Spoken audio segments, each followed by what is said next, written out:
Mes chers amis, nous sommes là ensemble et il faut prendre des dispositions maintenant, ensemble, pour vaincre le virus qui menace le monde aussi bien que le Togo et la sous-région, ensemble.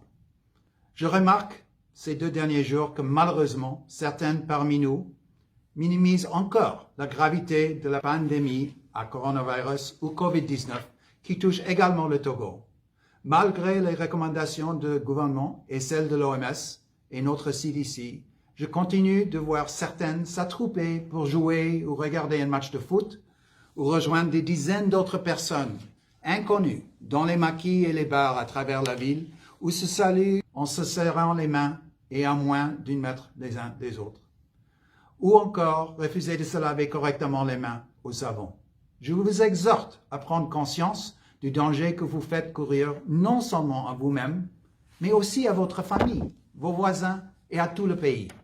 Partout dans le monde, y compris au Togo, la situation risque de s'aggraver dans les prochains jours si les décisions les plus énergiques ne sont pas adoptées pour préserver la santé de nos collègues, de nos amis, de nos proches.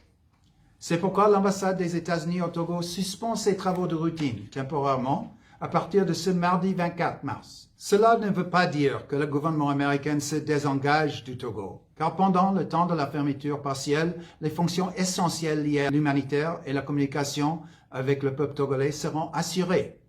L'ambassade reprendra ses activités journalières dès que la situation sanitaire le permettra de nouveau. Chers amis, je vous encourage vivement à respecter les règles d'hygiène que vous connaissez tous.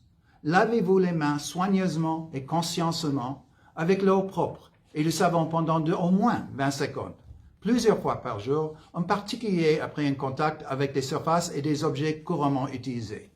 Toussez et éternuez dans le creux de votre coude ou dans un mouchoir à usage unique. En cas de fièvre ou de toux accompagné de maux de gorge et de difficultés à respirer, restez à la maison et contactez le numéro gratuit 111 ou appelez un médecin qui vous dira quoi faire.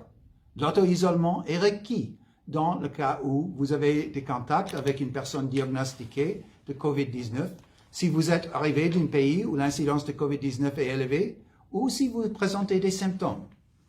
Observez l'éloignement social. Gardez au moins 1 mètre entre vous et les autres personnes en public. Évitez les rassemblements de plus de 10 personnes et évitez les contacts inutiles, y compris les poignées de main. Si vous êtes malade, portez une masque de protection pour éviter de contaminer d'autres. Ne cédez pas à la désinformation qui guette les réseaux sociaux et ne stigmatisez pas ceux qui sont atteints, vos collègues, les Togolais rentrés de l'extérieur ou les ressortissants étrangers. Le coronavirus ne choisit pas l'identité de ses victimes. Nous sommes en guerre contre une maladie nouvelle. Et c'est ensemble que nous gagnerons cette guerre en prenant les bonnes mesures maintenant, aujourd'hui, pas demain. Maintenant, j'insiste. C'est ensemble, Américains comme Togolais, que nous éliminerons cette maladie, si chacun joue son rôle. Pour être au courant des informations essentielles en matière de lutte contre la propagation du coronavirus, je vous exhorte à consulter souvent les sites web qui s'affichent maintenant à l'écran. Restez en sécurité, protégez-vous, protégez vos familles.